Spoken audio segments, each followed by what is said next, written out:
Hello, aspirants, and welcome back to our channel. Today, we'll discuss the Hindu analysis dated 26th August 2021. So, let's start today's discussion.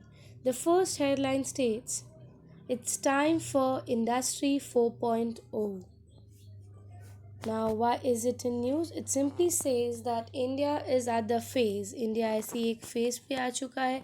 India का फिलहाल economic progress ऐसा आ चुका है कि India should adopt for industry 4.0. Industry 4.0 अगर मैं बात करूँ, ये जो टर्म है, this term was coined bye a German government in 2011. ठीक है. इंडस्ट्री 4.0 जो टर्म है, ये हमारी जर्मनी की गवर्नमेंट ने कॉइन की थी in the year 2011, basically in which you are adapting your industry or you are adapting your sector more with the technologies and digital ways you are having now. ठीक है. जैसे कि अगर आज के टाइम पे मैं बात करूँ चाइना की, यूएस की, फॉर एग्जांपल यूएस जो एक टर्म यूज़ करता है अपने कंट्री के लिए, that is the smart manufacturing. Smart manufacturing. China use करता है make in China, sorry made in China. Same India का जो है made in India, made in India, या फिर जो डिजिटल इंडिया बोलते हैं. तो ये सब क्या है? ये सब एक टर्म्स है जो हम इंडस्ट्री 4.0 के लिए ही बोल सकते हैं, जिसमें आप अपने सर्विस सेक्टर, अपना मैन्युफैक्चरिंग सेक्टर को टेक्नोलॉजी से अडेप्टिव करें, टेक्नोलॉजी के यूज़ से अपने सेक्टर को चलाएं. सो द आर्टिकल और the first articles first para states about that only. The term industry 4.0 was coined by a German government in 2011. Identitive manufacturing, internet of things, cyber physical systems, then augmented reality, virtual reality, data analytics are some of the technologies that are associated with industry 4.0. It reduced the cost of electronics like sensor transmitters and allowed to capture the data produced through the operational activities.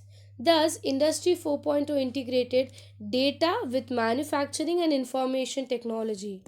Manufacturing plus information technology दोनों ही इसका part बनता है. For example, the US call it smart manufacturing, China calls it made in India 2025, India calls it make in India or digital India. तो ये जो भी terms है, that are all terms which we can consider under the industry 4.0. अब India की अगर मैं बात करूँ, इंडिया को इंडस्ट्री 4.0 के फेज़ में कौन ला सकता है आज के टाइम पे अगर मैं बोलूँ, तो that is our MSME, which is the micro small and medium enterprises. ठीक है. ये जो एक नई स्कीम इंडियन गवर्नमेंट ने दी, जिसमें you can bring up your enterprise, you can make your self efficiency, खुद की सेल्फ जॉब आप ले सकते हो, दूसरों को जॉब दे सकते हो. This MSME has actually become a backbone for Indian economy. If we see, हम अब डेटा भी देखेंगे थोड़ा, तो कहीं ना कहीं MSME is expected to become a backbone of Indian economy. क्यों? क्योंकि MSME forms more than 95% of industries in India. More than 95% of industries जो MSME के अंदर आता है इंडिया के, और उसमें से प्रोडक्शन अगर देखें तो more than 45% of production total manufacturing. ठीक है. देन वर्कफोर्स देखें, 40% ऑफ द वर्कफोर्स जो आज काम कर रहा है, इट इज़ अंडर MSME. ठीक है. और अगर इकोनॉमिक सर्वे 2020-21 के हिसाब से मैं आप लोग को बताऊं, जो डेटा हमें दिया गया है, तो इकोनॉमिक सर्वे 2020-21 का डेटा ये बताता है over 6 crore MSMEs have been currently employing, जिसमें they have employed 11 crore people. 11, इसमें ऑलमोस्ट एम्प्लॉयमेंट कितने लोग को मिला? ऑलमोस्ट 11 करोड़ पीपल को एम्प्लॉयमेंट मिला. एंड इट रफली contribute 30% of the India's GDP. हमारा MSME वर्ल्ड मतलब इंडिया के GDP का 30% कॉन्ट्रीब्यूट करता है. हाँ, that which is country's half of export. MSME is also an auxiliaries to the larger enterprises and it is leading a supply chain. ये हमारे लिए इंडियन इकोनॉमी के लिए एक सप्लाई चेन बन चुका है. हावेवर ये सब कुछ बेनिफिशियल या कुछ पॉजिटिव फीचर्स थे एमएसएमई के बारे में, बट बहुत सारे कुछ ऐसे चैलेंजेस भी हैं जो एमएसएमई फेस कर रहा है करेंटली। ठीक है, हम कुछ चैलेंजेस देखेंगे which are faced by MSME. सबसे पहले अगर मैं चैलेंज की बात करूँ तो वो ये है कि सबसे पहला चैलेंज आएगा अडॉप्शन का। अब आपके इसमें क्वेश्चन आएगा अडॉप्शन कैसे एक चैलेंज बन सकता है। अडॉप्शन इसके लिए चैलेंज बन सकता है क्योंकि it is adopting a new technology. ठीक है, आप उतने एडवांस होने चाहिए, आपको उतना अवेयर होना चाहिए, तभी आप ये टेक्नोलॉजी का यूज़ एक्चुअली कर पाओगे। तो ये एक बहुत बड़ा चैलेंज बन जाता है क्योंकि लोग उसको उतनी प्रॉपरली अडॉप्ट नहीं कर सकते because of lack of awareness we can say. ठीक है, लैक ऑफ अवेयरनेस आपका फर्स्ट पॉइंट बन गया, जिसकी वजह से शायद उनको बेनिफिट्स भी नहीं, उसका कंसिडर्ड बेनिफिट्स नहीं मिल सके। However industry 4.0 believes to improve the existing systems. उनका ये मानना है कि अगर आप इंडस्ट्री 4.0 के हिसाब से चलोगे you can improve your system, but कितना बेनिफिशियल होगा वो दूसरी बात है। सेकंड अगर ड्रॉबैक देखें या चैलेंज देखें वो ये है, तो will may need to make a major financial investment. Financial investment कैसे होगा, अभी अगर मैं आपको बोलूँ, अगर आप एमएसएमई में काम कर रहे हो, आप मेक इन इंडिया के इनिशिएटिव्स के थ्रू आप टेक्नोलॉजीज़ यूज़ करोगे, तो आपको वो टेक्नोलॉजी सेटअप करने के लिए भी कुछ ना कुछ इन्वेस्टमेंट चाहिए होगा, पैसे लगेंगे उसके लिए। ठीक है, तो फाइनेंशियल इन्वेस्टमेंट की ज़रूरत पड़ेगी वो सारे एमएसएमईज़ को। ठीक है, तो वो इन्वेस्टमेंट लगाने के लिए भी they need that much of finance. ठीक है, वो राइट सेट ऑफ टेक्नोलॉजीज़ उनको मिलना चाहिए और एक्सपर्ट के कंसल्टेंट्स के हिसाब से, नहीं तो वो लोग कुछ भी अडॉप्ट नहीं कर पाएंगे। थर्ड अगर चैलेंज में अगर आपको बताऊं, जो थर्ड चैलेंज उनको फेस करना पड़ रहा है that is related to the new technologies. ठीक है, बेसिकली एक प्रॉपर ऑर्गेनाइजेशन चाहिए, एक प्रॉपर इंफ्रास्ट्रक्चरल मैनेजमेंट चाहिए जो इनको हेल्प करे to adapt the new method. ठीक है, एक इंफ्रास्ट्रक्चरल मैनेजमेंट चाहिए उनको so that they can adapt it. ठीक है, नॉर्मली वो चीज़ को करना is not that easy. And fourth जो मैं अगर बताऊँ, fourth work and steps to be assisted in adopting. ठीक है, it needs a proper steps. आप डायरेक्टली अगर आप बोलोगे you need industry 4.0 and MSME can give it, but you need a proper work, a proper framework, then only it is possible. Directly वो चीज़ नहीं हो सकता बिकॉज एमएसएमई क्या है, एक स्मॉल लेवल पे you are setting up your own business. ठीक है, मोस्टली शायद यहाँ पे मोस्ट ऑफ देम उतने स्किल्ड नहीं होंगे, उतने एजुकेटेड नहीं हो सकते, उनको टेक्नोलॉजी के बारे में समझाना बिट डिफ़िकल्ट होगा। तो therefore you need a proper planning, a proper guidelines so that it will give you a proper result forward. So ये कुछ चैलेंजेस हैं जो हमारा एमएसएमई फेस करेगा when it comes to the industry 4.0. Next is the transcending impedance. Though adoption of Industry 4.0 technologies by MSME requires a transcending impedance, it will make them more competitive as they will be able to offer world class quality product. Obviously अगर industry 4.0 adopt किया, ठीक है, तो India का जो MSME है वो एक मोर ऑफ कॉम्पिटिटिव नेचर बन जाएगा, या हम बोल सकते हैं कि it will improve it's quality. ठीक है, सिंपली अगर हम बोलूँ वो एक उसकी क्वालिटी इम्प्रूव होगी क्योंकि अब वो मार्केट, उसका जो मार्केट है वो एक प्रॉपर सिर्फ एक लोकेशन को लेके नहीं but all over the world चलेगा। ठीक है, तो उसका वो कहीं ना कहीं कॉम्पिटिटिवनेस बढ़ाएगा, उसका वो नेचर बन जाएगा। दूसरी चीज़ अगर मैं बात करूँ, delivering time and flexibility will meet the different needs and will improve. ठीक है, तो कहीं ना कहीं फ्लेक्सिबिलिटी आ जाएगी उनमें if they will choose this option, एक फ्लेक्सिबिलिटी आ जाएगा बीइंग एन एमएसएमई।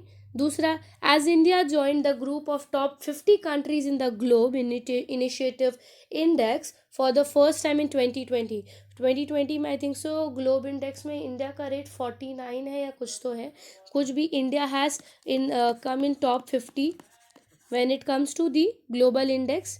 ठीक है, तो इंडिया इस लेवल पे अभी आ चुका है it we can say it is because कि इंडिया में एमएसएमई बहुत फ्लरिश हुआ, एंड इट इज़ कंसिडर्ड कि एमएसएमई ही हमारा इंडस्ट्री 4.0 की टेक्नोलॉजीज़ को आगे बढ़ाएगा without any hesitation.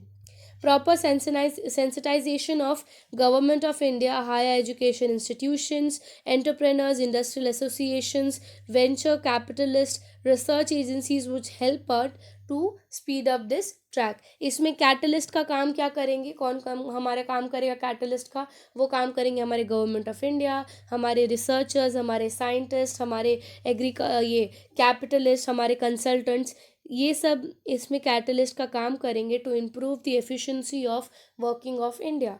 And hope so हम ये चीज़ देख सकते हैं कि आगे जाकर शायद आज टॉप 50 में है, आगे जाके टॉप 20 में आ सकता है, या टॉप 10 में भी इंडिया आ सकता है. So MSME is playing actually a major role. जब से पैंडमिक आया, कहीं ना कहीं एमएसएमई एक रीज़न है हमारे इकोनॉमी को बूस्ट अप करने में मदद कर रहा है. सो ये आर्टिकल उसी चीज़ के बारे में था. Now will move to the next news. Helping and hindering justice. Helping and hindering justice की अगर मैं बात करूँ, इन शॉर्ट इसका बैकग्राउंड की अगर हम बात करें, ये सिंपली यही बताता है कि टेक्नोलॉजी जो आज के टाइम पे आ चुका है, ठीक है, आज के टाइम पे जो डिजिटल वे या जो भी हम डिजिटलाइजेशन अडॉप्ट कर चुके हैं, क्या ये डिजिटलाइजेशन हमारे लिए मदद कर रहा है या हमें जस्टिस देने में एक ऑब्स्टिकल बन रहा है? ये एक क्वेश्चन अराइज किया गया है यहाँ पे. इज़ डिजिटलाइजेशन हेल्पिंग जस्टिस और हिंडरिंग जस्टिस? क्यों ये चीज़ बोला गया? अगर हम बैकग्राउंड की बात करें तो कुछ टाइम पहले एक क्वेश्चन उठा था on the CoWIN platform. CoWIN platform के बारे में आई थिंक सो सबको पता है. It is a platform which releases the data कि कितने लोगों को वैक्सीन मिला है, कितनों को नहीं मिला है, क्या नंबर ऑफ डेथ हुए हैं क्या कोविड की वजह से, कितने लोग अभी अफेक्टेड हैं, कितने लोग ठीक हो चुके हैं. तो प्रॉपर हमारा जो डेटा है या कोविड के रिलेटेड जितने भी डेटा थे, एनालिसिस थे, वो कोविन प्लेटफॉर्म कर रहा था. कुछ टाइम पहले ये देखा गया था कि कोविन प्लेटफॉर्म पे जो डेटास थे वो बहुत ज़्यादा इनएडिक्वेट थे, प्रॉपर डेटाज नहीं दिखा रहा था, प्रॉपर उसको अपग्रेड नहीं किया गया था. तो एक क्वेश्चन किया गया था कि ये चीज़ क्यों हो रहा है. उसी पर ये क्वेश्चन आया है कि इज़ द डिजिटलाइजेशन हेल्पिंग और hindering a justice? In early June, while dealing with the issues of arising connection with the COVID platforms, Supreme Court pointed out some of the major impediments in the delivery of vaccine to the people at large. There was an inadequate digital literacy across the country, the high penetration, serious issues of bandwidths and connectivity. ये चीज़ देखा गया था कि लोगों के बीच में proper connectivity नहीं थी.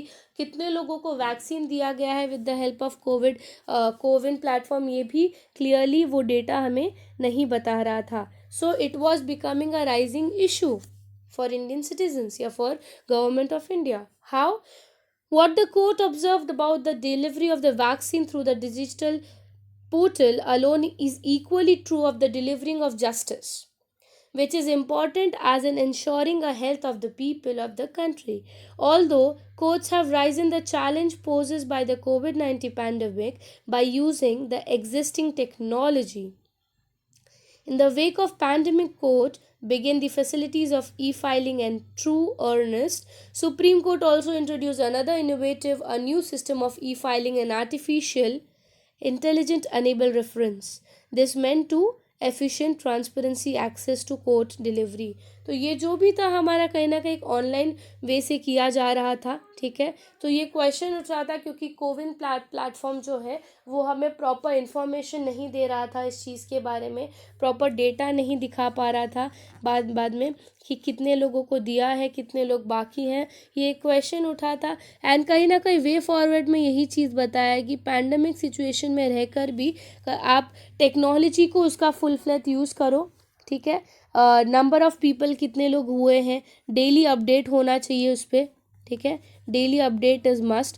दूसरी चीज़ अगर मैं बात करूं कि doctors can not be replaced by the technology, ठीक है. ऑब्वियसली आप टेक्नोलॉजी को यूज़ ज़रूर करोगे ये सब चीज़ के लिए, बट जो हमारे मेन वर्क जो जिन पर हमारा ये पैंडमिक सिचुएशन और चल रहा है उसको तो चेंज नहीं कर सकते, ठीक है. एक रिपोर्ट लाई गई थी इंडिया जस्टिस रिपोर्ट ऑफ 2020 20 उसमें ये बोला गया था vaccine in the high court at 38% and in lower court 22% for the same period.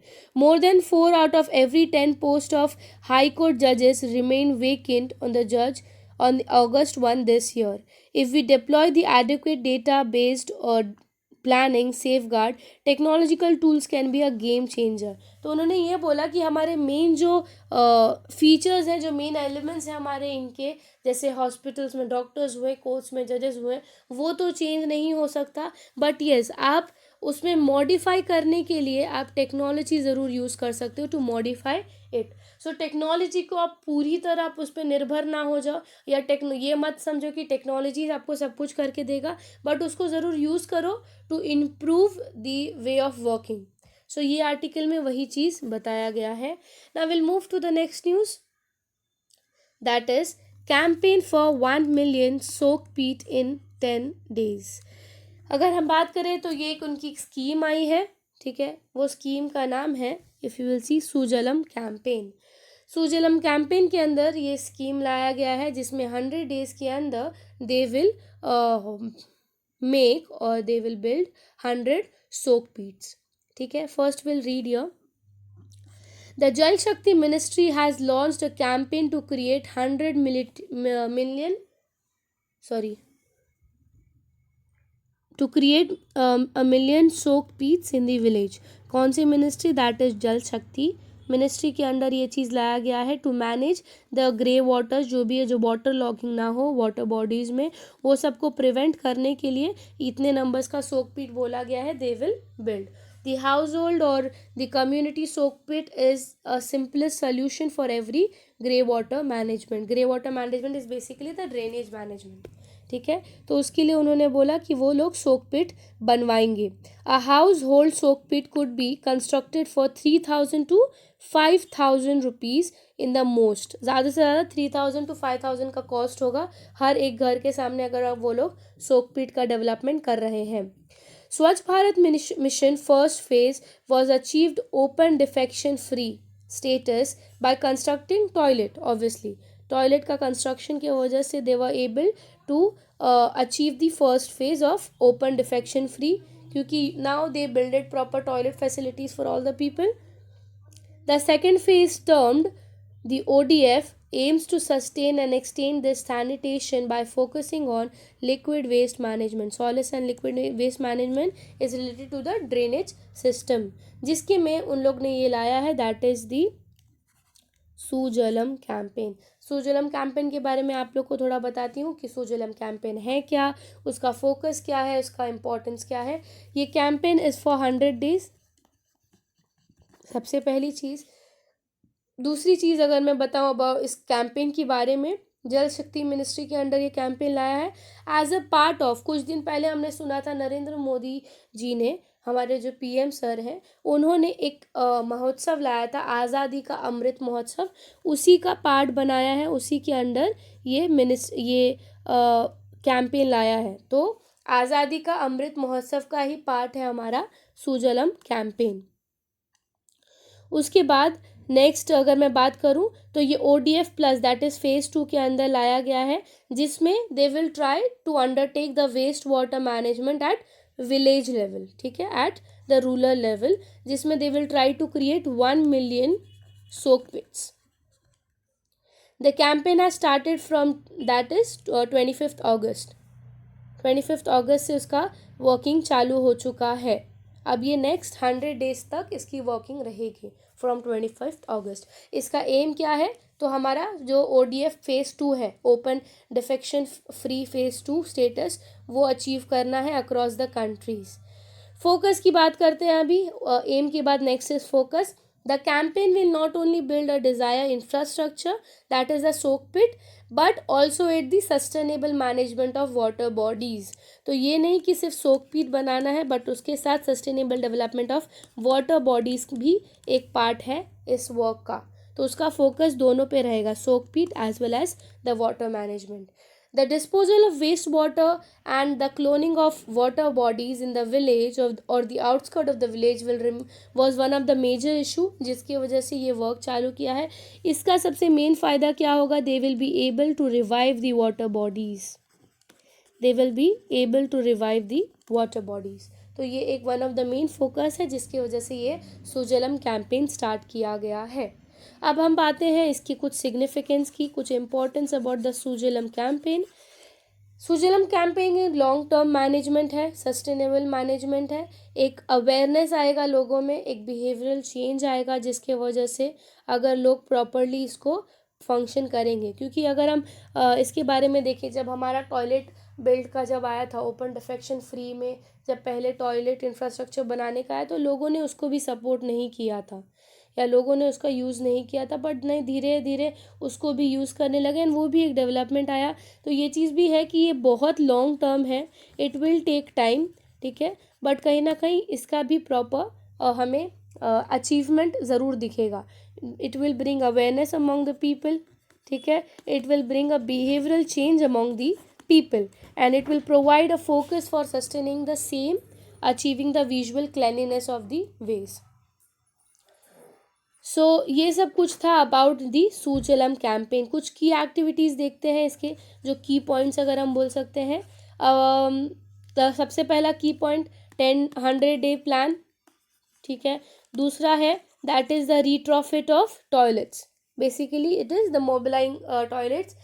Next is to access of the toilets, then to clear the water bodies, then proper drainage system. So ये कुछ key points है about the Sujalam campaign. So I hope ये news आपको clear हो गया. Now we'll move to the next article. Separate probe by Bengal into snooping can wait, observes supreme court. अब ये हुआ क्या है? स्नूपिंग का बेसिकली अगर हम लोग बात करें तो पिगैसिस वायरस के बारे में है. पिगैसिस वायरस के बारे में हम लोग ने पढ़ा था बहुत टाइम से, क्या चल रहा है क्या चल रहा है. रिसेंटली वेस्ट बंगाल में और एक केस चल रहा था, या और एक रिलेटेड न्यूज़ चल रहा था जो हमने पढ़ा था, जिसपे उन्होंने SIT that is special investigation team बैठाया और CBI बैठाया, which was related to the exit poll. And जो वायलेंसेस हुए थे एग्जिट पोल और ओपिनियन पोल के टाइम वुमेंस के अगेंस्ट, उसके अगेंस्ट प्रॉपर CBI बैठाया गया था. ठीक है, तो अभी फ़िलहाल सुप्रीम कोर्ट हमारे वेस्ट बंगाल में यही 2 केसेस चल रहे हैं. एक ये वाला which is related to this, and दूसरा snooping that is the Pegasus virus. तो सुप्रीम कोर्ट ने ये चीज़ डिसीजन दिया कि सुप्रीम कोर्ट इस चीज़ के रिलेटेड डिसीजन ले रहा है. ये केस जब सुप्रीम कोर्ट के अंदर है, आप इसके रिलेटेड कोई डिसीजन ना ही लो. ये चीज़ सुप्रीम कोर्ट ने बोला उनको. ठीक है, आर्टिकल अगर मैं इसके बारे में बताऊं आप लोगों को, तो आर्टिकल सिंपली यही बताता है, सुप्रीम कोर्ट ने वेस्ट बंगाल गवर्नमेंट को यही चीज़ बोला कि पिगैसिस वायरस के रिलेटेड या जो स्नूपिंग एलिगेशन है उसके रिलेटेड आगे कुछ भी डिसीजंस आप लोग मत लो, क्योंकि ये जो केस है ये अपेक्स बॉडी के अंदर आ रहा है फ़िलहाल. ठीक है, सुप्रीम कोर्ट ने ये उनको डिसीजन बोला. अ bench of chief justice of India Mr. N.V. Ramana and Justice Surya Kant did not pass a formal order stating that work of the government appointed commissions of inquiry after the senior advocate gave an oral assurance about the apex court's message. Commission of inquiry, क्योंकि क्या हुआ था, हमारे जो waste Bengal की CM है ममता बनर्जी, उन्होंने एक इंक्वायरी कमीशन बैठा दिया related to the snooping case. ठीक है, तो ये चीज़ इनकी मतलब सुप्रीम कोर्ट का जो बॉडी था उन्होंने बोला कि ये कोई मतलब इस इंक्वायरी कमीशन की कोई ज़रूरत ही नहीं जब सुप्रीम कोर्ट इसके रिलेटेड डिसीजंस ले रहा है. So senior advocate Harish Salve appearing for the petitioner and NGO called Global Village Foundation submitted that there cannot be a parallel inquiry when Apex Court was hearing the issue. Obviously अगर Apex Court किसी के related issues ले रहा है तो और कोई high court उसके related decisions कैसे ले सकता है, because supreme court is our apex body. तो पेटिशन भी इसी चीज़ के रिलेटेड साइन हुआ था और हमारे बेंच का भी यही बोलना है कि अगर ऐसा चीज़ आप करोगे it will affect a pan India. Is basically it will affect the functioning of India. ठीक है, क्योंकि एक ही चीज़ के रिलेटेड दोनों जगह पर डिसीजन नहीं लिया जा सकता है। एंड अगर ऐसा हुआ कि जो हमारा वेस्ट बंगाल का हाई कोर्ट है, उन्होंने अगर कोई ऐसा डिसीजन लिया जो सुप्रीम कोर्ट के डिसीजन के फुल ऑपोजिट जाता है, तब आप क्या करोगे? ठीक है, तो ये पूरी तरह नल अवॉइड किया गया है कि आप ऐसी चीज़ नहीं कर सकते हो, जिसकी वजह से सुप्रीम कोर्ट ने ये आर्टिकल बोला या सुप्रीम कोर्ट ने ये ऑर्डर दिया उनको कि ये चीज़ आप मत करो। पेटिशन साइंस हुए थे इसके अगेंस्ट, और जिसके अगेंस्ट अभी डिसीजन लिया जा रहा है। सिंपल से वेस्ट बंगाल को बोला है कि आप कोई डिसीजन मत लो, हम इसके रिलेटेड करेंगे। Now we'll move to the next news, that is Fukushima nuclear water to be released via undersea tunnel. अब पहले इस आर्टिकल के बारे में थोड़ा सा आप लोग को इंट्रोडक्टिव पार्ट दे देती हूँ। ये जो फुकुशिमा न्यूक्लियर वाटर है या जो फुकुशिमा न्यूक्लियर है, ये एक न्यूक्लियर पावर प्लांट है जो कि ऑलमोस्ट 2011 से पहले से वर्किंग था। 2011 में एक डिज़ास्टर आया था जापान में, जिसमें इन जो ये फुकुशिमा रिएक्टर न्यूक्लियर के जो रिएक्टर यूनिट्स थे, 4 न्यूक्लियर रिएक्टर यूनिट्स, वो बहुत बुरी तरह डिस्ट्रॉय हो चुके थे, जिसकी वजह से उसकी फंक्शनिंग बंद कर दी। धीरे धीरे फिर 2015 में, फिर 16 में, फिर 19 में उसकी फंक्शनिंग वो लोग ने स्टार्ट की। करेंटली ये चीज़ बोला गया है कि अब वो लोग जो है अंडर द सी टनल बनाकर इसकी फंक्शनिंग स्टार्ट करेंगे, ताकि सबसे पहली चीज़, जो भी रिएक्टर्स जो भी रेडियो एक्टिव केमिकल्स रिलीज़ कर रहे हैं वो वहाँ के लोकल जो फिशेज़ हैं उसको अफेक्ट ना हो, और जो भी केमिकल रिलीज़ करेंगे वो उनके सी शोर से ऑलमोस्ट 1 किलोमीटर दूर पर जाकर फेंका जाएगा, ताकि वहाँ के लोकल फिशेस को अफेक्ट ना हो। तो पहले मैं आप लोग को आर्टिकल में क्या लिखा है वो हम पढ़ लेते हैं, देन मैं आपको प्रॉपर उसकी इंसिडेंट के बारे में बता दूंगी। So the operator of the wrecked is basically वो ख़राब हो चुका था, Fukushima nuclear power plant said on Wednesday it would plan to build an undersea tunnel so that the massive amount of the treated must but the still radioactive water can be released into the sea about 1 kilometer away from the local fishings. ठीक है, the operator Tokyo Electronic Power Company Holding, Tokyo electronic power company holding, ये company है जिन्होंने Fukushima nuclear power plant का construction किया है। उन्होंने ये बोला कि 2023 तक इसका प्रॉपर फंक्शनिंग जो है वो चालू हो जाएगा बाय 2023। नेक्स्ट हाँ, जिसमें उन्होंने ये भी बताया कि अब आफ्टर द डिस्ट्रक्शन अभी उन लोग को ऑलमोस्ट ये चीज़ है कि they have to replace 100 of storage tanks, ताकि उतनी जगह उनको मिल सके जो कि जो प्लांट जो डिकमिशनिंग हो चुके थे उसकी जगह पर नए ऑफिशियल वो लोग वापस से बैठा पाए अंडर सी टनल के थ्रू। अब वो लोग बोले कि ये जो अंडर सी टनल बनाया जाएगा वो जो बेड रॉक्स हैं, ठीक है, सी के बेड रॉक हैं, उसी के बीच से अंडर सी टनल बनाया जाएगा। 4 वाटर ये न्यूक्लियर पावर या फिर हमारे रिएक्टर यूनिट्स 4 जो हैं वो पहले भी थे, जो 5वां है वो अंडर सी बनाया जाएगा थ्रू द टनल्स। ठीक है, क्योंकि जो मेल्ट डाउन हुए थे उस सुनामी और अर्थक्वेक के बाद, उसी के थ्रू बेड रॉक्स के थ्रू वो लोग ये 5th यूनिट रिएक्टर बनाएंगे। The government decided in April to start discharging the waters after the further treatment in dilution into the Pacific Oceans in spring 2023. Under safety standards set by the regulator, a move opposed by fishermen and neighboring countries. Obviously एक question होता है कि अगर आप reactors release करोगे directly water में, तो local जो फिशिंग बॉडी है या लोकल जो वाटर बॉडी जब पे फिशिंग होता है वो बहुत ख़राब इफेक्ट हो जाएगा, फिश वहाँ के फिशेस इफेक्ट होगा, जिसकी वजह से उन्होंने ये एश्योरिटी दिया कि नॉर्मल जो हमारा सी शोर है उसके 1 किलोमीटर दूर पर जाके वो जो जितने भी रिएक्टर्स हैं या जितने भी रेडियो एक्टिव केमिकल्स है वो उतने दूर जाएंगे, ताकि आपको वो अफेक्ट ना पड़े। अब थोड़ा सा हम ये आर्टिकल, ये जो डिज़ास्टर है उसके बारे में देख लेते हैं कि ये डिज़ास्टर क्या था, कब हुआ, किस लेवल पे हुआ। ऐसा बोला जाता है कि ये जो डिज़ास्टर है ये वर्ल्ड में 2nd लार्जेस्ट डिज़ास्टर था आफ्टर द 1983 जो चेरनोबिल हुआ था गैस लीक, उसके बाद। Okay, Japan for the first time switched the nuclear reactor nearly 2 years after the power plants were closed. Fukushima disaster of 2011 में ये फुकुशिमा डिजास्टर हुआ था। The number one reactor at Sendai plant started its operation within few days. ठीक है, ये disaster के कुछ time बाद ही यूनिट 1 का जो रिएक्टर है वो काम करना स्टार्ट कर दिया था। उसका जो दूसरा यूनिट है, यूनिट 2 रिएक्टर, वो 2015 में काम करना स्टार्ट किया और धीरे धीरे ऐसे उन्होंने उसका वर्किंग स्टार्ट करवा दिया गया था। अब थोड़ा डिज़ास्टर के बारे में बात करते हैं। मार्च में 2011 में ये डिज़ास्टर हुआ था, जिसमें ये एनर्जी एक्सीडेंट हुआ गया था नॉर्दर्न ईस्टर्न जापान में। ठीक है, जहाँ पर सुनामी और अर्थक्वेक दोनों ही आया था। ये चीज़ बोला जाता है it was the largest nuclear disaster since the Chernobyl disaster of 1986 में जो गैस लीक हुआ था चर्नोबिल डिजास्टर, उसके बाद जो सेकेंड लार्जेस्ट है वो हमारा फुकुशिमा डिजास्टर हुआ था। और इंटरनेशनल न्यूक्लियर इवेंट स्केल में हमारे फुकुशिमा डिजास्टर को 7 नंबर दिया था स्केल पर। It has displaced more than 1 lakh people due to the radioactive contamination. Importance क्यों है? क्योंकि जो ये प्रोजेक्ट है हमारा, या फिर जो जापान का ये जो फुकुशिमा प्रोजेक्ट है, ये वहाँ की इलेक्ट्रिसिटी, मेजर जो इंटीग्रल सोर्स ऑफ इलेक्ट्रिसिटी है वो वहीं से आती है।